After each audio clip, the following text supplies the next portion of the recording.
दोस्तों, एक बात बताइए, हमारे देश में सबसे पावरफुल यानी सबसे शक्तिशाली व्यक्ति कौन होता है? क्या आपको पता है इस बारे में कि भारत के सबसे शक्तिशाली व्यक्ति कौन होते हैं? तो आइए जानते हैं इस वीडियो में कि भारत के एक्चुअल में सबसे शक्तिशाली और सबसे इन्फ्लुएंशियल व्यक्ति कौन होते हैं और किसके हाथ में भारत की सरकार की सारी कमान होती है, यानी भारत की पूरी शासन व्यवस्था भारत में कौन काबू करते हैं और कौन भारत की शासन व्यवस्था को कंट्रोल यानी नियंत्रण करते हैं। तो दोस्तों, मैं हूं आपका दोस्त नितेश भैया और स्वागत करता हूं मैं आपके ही अपने YouTube चैनल BSCC ज्ञान पर।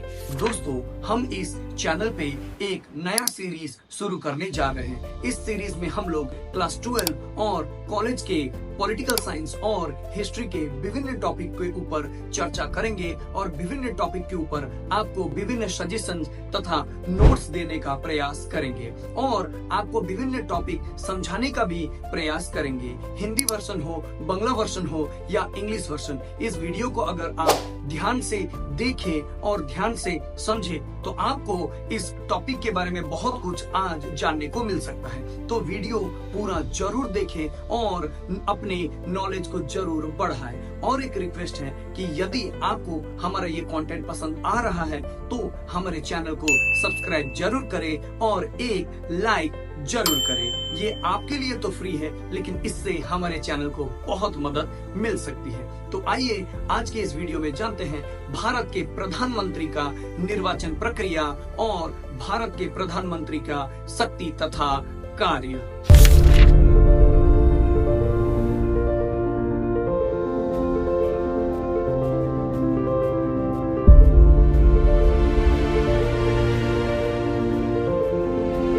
दोस्तों, आपको पता ही होगा कि भारत में ग्रेट ब्रिटेन के तर्ज पर भारत में संसदीय शासन प्रणाली यानी parliamentary system of the governance Bharat में लागू किया गया है। यानी भारत में पार्लियामेंट में सरकार बनती है और भारत के पार्लियामेंट में ही यानी संसद भवन से ही सरकार का परिचालन होता है। लेकिन भारत में एक राष्ट्रपति भी होते हैं। भारत के संविधान के 53 नंबर धारा के अनुसार भारत में सभी शक्तियां भारत के राष्ट्रपति को ही प्राप्त होते हैं। यानी भारत में एग्जीक्यूटिव पावर यानी कार्यपालिका के प्रधान भारत के राष्ट्रपति होते हैं। लेकिन भारत के राष्ट्रपति एक नॉमिनल हेड यानी एक नाम मात्र के कार्यपालिका होती है। यानी संविधान के अनुसार भारत के राष्ट्रपति के पास सारी शासन संबंधी सारी शक्तियां होती है, लेकिन भारत में राष्ट्रपति खुद शासन नहीं करते। शासन करने का एक्चुअल कार्य भारत में प्रधानमंत्री ही करते हैं। इसीलिए दोस्तों, भारत में भारत के राष्ट्रपति को नाम मात्र के कार्यपालिका यानी नॉमिनल एग्जीक्यूटिव और भारत में जो एक्चुअल में शासन करते हैं प्रधानमंत्री, उन्हें रियल एग्जीक्यूटिव यानी वास्तविक कार्यपालिका कहा जाता है। भारत के संविधान के हिसाब से भारत के प्रधानमंत्री ही असली यानी वास्तविक कार्यपालिका होते हैं। यानी सरकार के मुखिया भारत के प्रधानमंत्री होते हैं। यानी संविधान के हिसाब से भारत के कार्यपालिका के प्रधान भारत के राष्ट्रपति होते हैं, लेकिन भारत के सरकार यानी शासन के प्रधान भारत के प्रधानमंत्री ही होते हैं। भारतीय संविधान के अनुच्छेद नंबर 75 यानी 75 नंबर अनुच्छेद में कहा गया है कि भारत के प्रधानमंत्री का चुनाव भारत के राष्ट्रपति ही करेंगे। लेकिन भारत के राष्ट्रपति अपनी इच्छा अनुसार किसी भी व्यक्ति को भारत का प्रधानमंत्री नहीं बना सकते। भारत के संसद के लोकसभा में जिस भी राजनीतिक दल को बहुमत यानी मेजोरिटी प्राप्त होता है, यानी आसान भाषा में यदि कहा जाए, भारत के लोकसभा के चुनाव में जिस भी राजनीतिक दल को अधिक सीट प्राप्त होती है यानी मेजोरिटी प्राप्त होती है, उसी राजनीतिक दल के एक नेता को भारत के राष्ट्रपति प्रधानमंत्री के रूप में नियुक्त करते हैं। लेकिन संविधान में यह भी कहा गया है यदि लोकसभा के चुनाव में किसी भी दल को बहुमत यानी मेजॉरिटी ऑफ सीट्स न मिले तो भारत के राष्ट्रपति किसी भी बड़े दल के नेता को या किसी भी गठबंधन के नेता को अपने हिसाब से भारत के प्रधानमंत्री बनने के लिए आमंत्रण कर सकते हैं। अब जानते हैं दोस्तों कि भारत के प्रधानमंत्री नियुक्त होने के लिए कौन कौन सी योग्यता यानी क्वालिफिकेशन की जरूरत होती है। पहला, वह भारत का नागरिक हो।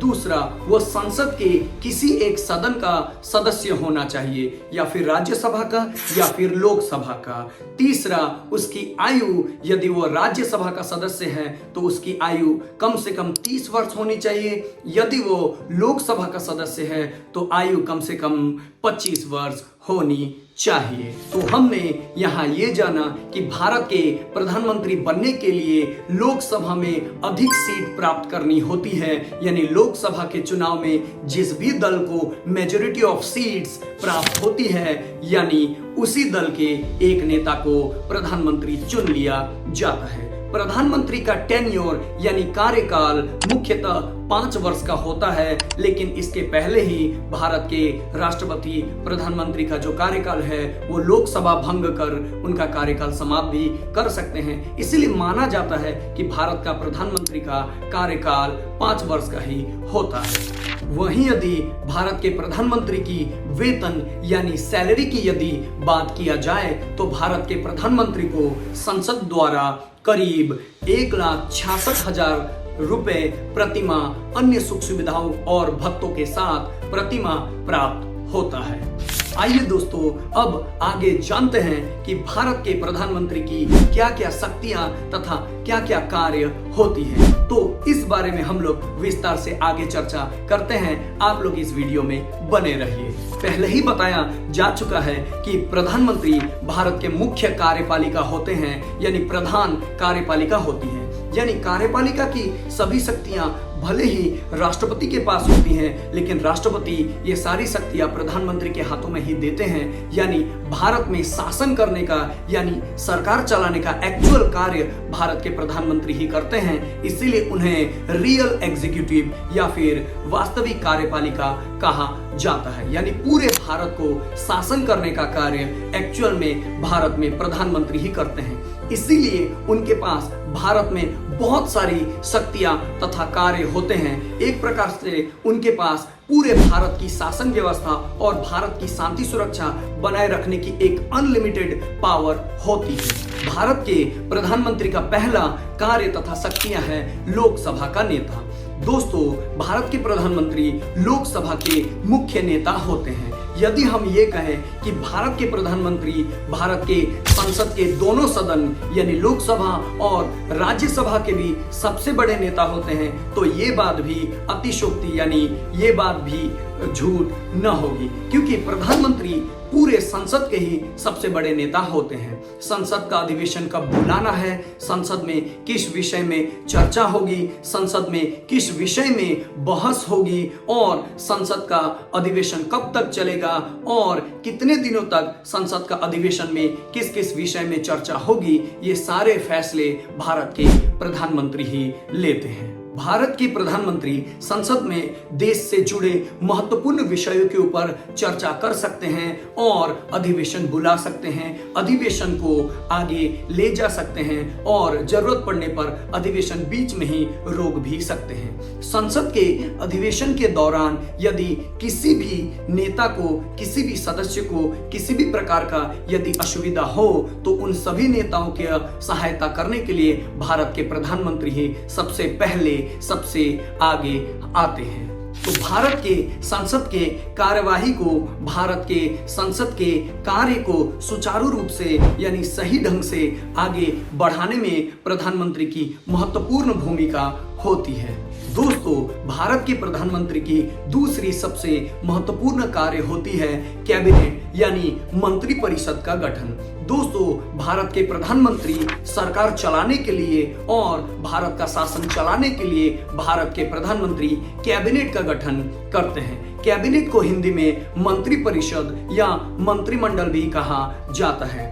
भारत के प्रधानमंत्री ही ये फैसला करते हैं कि उनके मंत्रिमंडल में, उनके कैबिनेट में कौन कौन से सदस्य रहेंगे और किस किस मंत्री को कौन कौन सा ऑफिस या कौन कौन सा पद मिलेगा। भले ही भारत के कैबिनेट यानी मंत्रिमंडल के सदस्यों को भारत के राष्ट्रपति ही नियुक्त करते हैं, लेकिन भारत के राष्ट्रपति भी कैबिनेट के सदस्यों को नियुक्त करने से पहले उन्हें एक एक ठो जिम्मेदारी, एक एक ऑफिस देने से पहले भारत के प्रधानमंत्री से ही सलाह करते हैं। तो इस तरह से भारत के प्रधानमंत्री पूरे भारत का शासन चलाने के लिए मंत्रिमंडल यानी मंत्रिपरिषद का गठन करते हैं। और ये जो कैबिनेट या मंत्रिमंडल या मंत्रिपरिषद होती है, इसके सभापति भी भारत के प्रधानमंत्री ही होते हैं। ये सभी मंत्रिमंडल के सदस्य अपने कार्य के लिए प्रधानमंत्री और बाद में लोकसभा के प्रति ही जिम्मेदार रहते हैं, यानी सभी मंत्रियों को अपने कार्य का सभी जवाबदेही लोकसभा को ही देना होता है। लेकिन मंत्रिमंडल का जो मुखिया, मंत्रिमंडल का जो सभापति, प्रेसिडेंट होते हैं, वो प्रधानमंत्री ही होते हैं।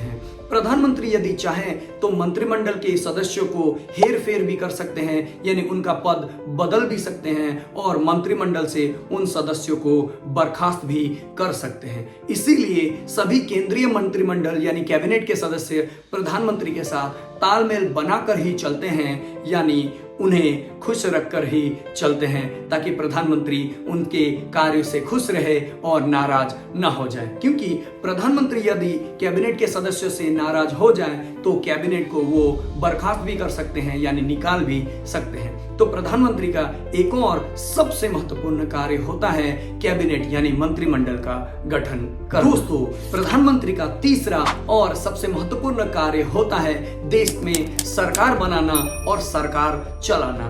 दोस्तों, प्रधानमंत्री सरकार के मुखिया होते हैं, यानी सरकार के प्रधान होते हैं, यानी पूरे सरकार का जो फेस यानी जो चेहरा होता है वो प्रधानमंत्री को ही माना जाता है। हमारे देश में जैसे अभी मोदी जी की सरकार है, यानी बहुत से लोग हमारे देश में मोदी सरकार कह के ही बुलाते हैं। सरकार में भले ही बहुत सारे लोग होते हैं, लेकिन जो हेड होता है, जो प्रधान होते हैं, उन्हीं का चेहरा सरकार में मुख्य माना जाता है। यानी सरकार कोई भी कार्य करे, अच्छा करे या बुरा करे, वो प्रधानमंत्री के ही जिम्मेदारी में आता है। इसीलिए प्रधानमंत्री का एक और महत्वपूर्ण कार्य है पूरे देश में सरकार को व्यवस्थित ढंग से चलाना, पूरे देश में शांति सुरक्षा बनाए रखना और लोगों के सुख सुविधा के लिए सभी जरूरत की चीजें मुहैया कराना। यानी देश में रोड, रेलवेज, एयरपोर्ट, सड़कें, हॉस्पिटल, स्कूल, कॉलेजेस और अन्य सभी विकास के कार्य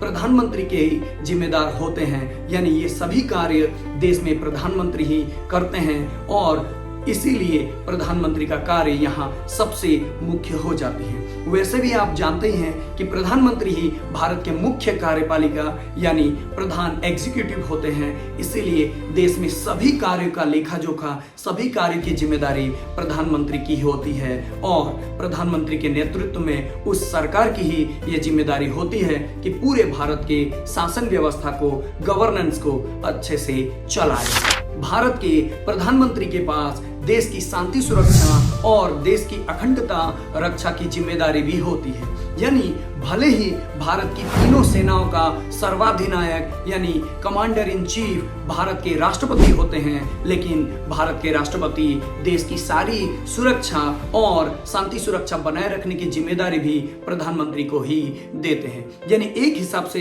भारत के प्रधानमंत्री ही भारत की सेना का एक प्रकार से प्रमुख भी होते हैं और भारत में शांति सुरक्षा बनाए रखने की सभी जिम्मेदारी प्रधानमंत्री की ही होती है। भारत की सभी सेनाएं प्रधानमंत्री के ही और देखती हैं और प्रधानमंत्री ही महत्वपूर्ण फैसले सेना से जुड़े और विभिन्न देश की सुरक्षा, NIA और राष्ट्रीय सलाह से और सुरक्षा से जुड़े सभी फैसले भारत के प्रधानमंत्री ही लेते हैं। आपने सुना ही होगा कि भारत जब किसी देश पर सर्जिकल स्ट्राइक या एयर स्ट्राइक करता है तो उसमें महत्वपूर्ण भूमिका प्रधानमंत्री की ही होती है। यानी प्रधानमंत्री के सलाह से प्रधानमंत्री को लेकर ही ये सारे फैसले किए जाते हैं। यहाँ तक कि भारत का जो एटॉमिक पावर है यानी न्यूक्लियर पावर है, ये भी प्रधानमंत्री के हाथों में ही होती है। यानी भारत में न्यूक्लियर बम यानी इसका फैसला भी भारत के प्रधानमंत्री ही करते हैं कि ये यूज करना है या नहीं। इतना पावरफुल होते हैं भारत के प्रधानमंत्री। प्रधानमंत्री का एक और मुख्य कार्य होता है अपने दल का नेता। जैसे कि आप जानते ही हैं कि प्रधानमंत्री किसी न किसी दल से एसोसिएट यानी जुड़े जरूर होते हैं, तो प्रधानमंत्री उस दल के भी प्रमुख नेता होते हैं। यानी प्रधानमंत्री जो भी कार्य करते हैं, जो भी भाषण देते हैं, जो भी देश में वो सरकार चलाते हैं, उससे उनके दल पर भी असर पड़ता है। यानी प्रधानमंत्री यदि विकास का कार्य करे, प्रधानमंत्री यदि अच्छा कार्य करे तो उस दल की भी वाहवाही होती है, उस दल की जनप्रियता यानी लोकप्रियता बढ़ती है। अगर प्रधानमंत्री कोई गलत कार्य करे तो उस दल की छवि जनता के नजरों में कम होती है। यानी अपने दल की छवि को, अपने दल के लोकप्रियता को बनाए रखने की जिम्मेदारी भी प्रधानमंत्री की ही होती है।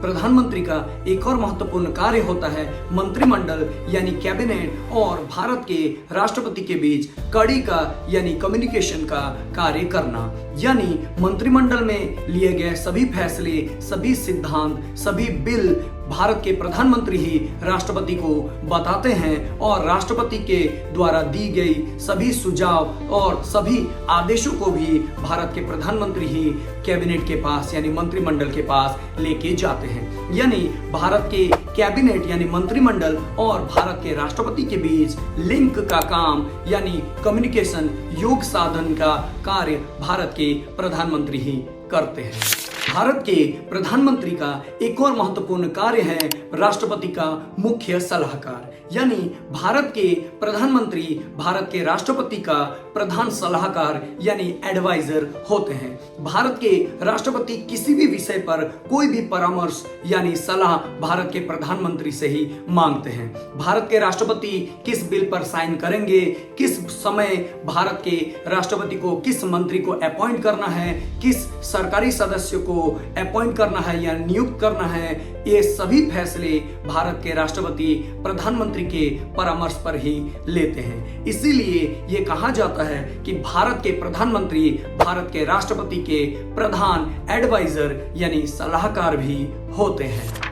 आखिर में दोस्तों, भारत के प्रधानमंत्री पूरे 140 करोड़ भारतीय के, चाहे आप कोई भी राजनीतिक दल करते हो, चाहे आप किसी भी राजनीतिक मतादर्श को सपोर्ट करते हो, भारत के प्रधानमंत्री पूरे भारतीयों के प्रधान मुख्य नेता होते हैं। यानी देश के सुख में, देश के दुख में, देश की आपदा विपदा में पूरे भारत के लोग, पूरे भारत के 140 करोड़ लोग भारत के प्रधानमंत्री की ओर ही देखते हैं। भारत के लोगों के साथ सुख में दुख में भारत के प्रधानमंत्री हमेशा खड़े रहते हैं। पूरे भारत की जनता देश विदेशों में भारत के प्रधानमंत्री की ओर ही देखते हैं कि भारत को संकट से या किसी भी मुसीबत से वह व्यक्ति यानी वो जो पोजीशन में बैठे हैं वो व्यक्ति कैसे निकालेंगे और क्या फैसला करेंगे। आपने देखा ही होगा कि भारत के महत्वपूर्ण फैसलों में भारत जब किसी भी मुसीबत में या किसी भी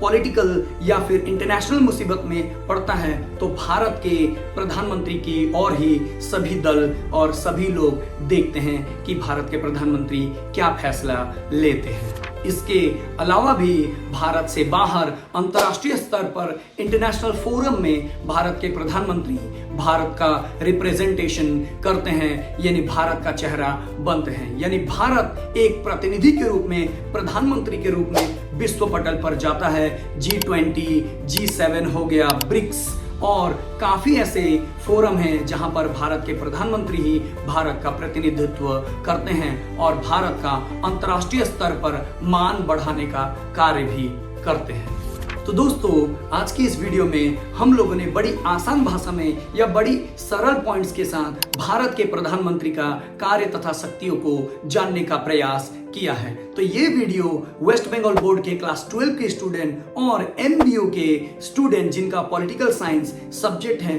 उन लोगों के लिए ये नोट्स और ये चर्चा काफी लाभदायक हो सकती है। यदि आपको इस वीडियो से कोई भी वैल्यू, कोई भी नॉलेज यदि मिला हो तो हमारे इस चैनल को सब्सक्राइब जरूर करें और उस बेल आइकन को भी जरूर दबाएं। यदि आपको यह वीडियो पसंद आया तो एक लाइक जरूर करें और आपका महत्वपूर्ण सुझाव हमें कमेंट बॉक्स में जरूर बताएं। यदि कोई सीनियर ये वीडियो देख रहे हैं तो आपका सुझाव और हमारा भूल या त्रुटि हुआ हो तो हमें कमेंट बॉक्स में आपका सजेशन जरूर लिखें, वो हमारे लिए बहुत ही प्रिय होगा।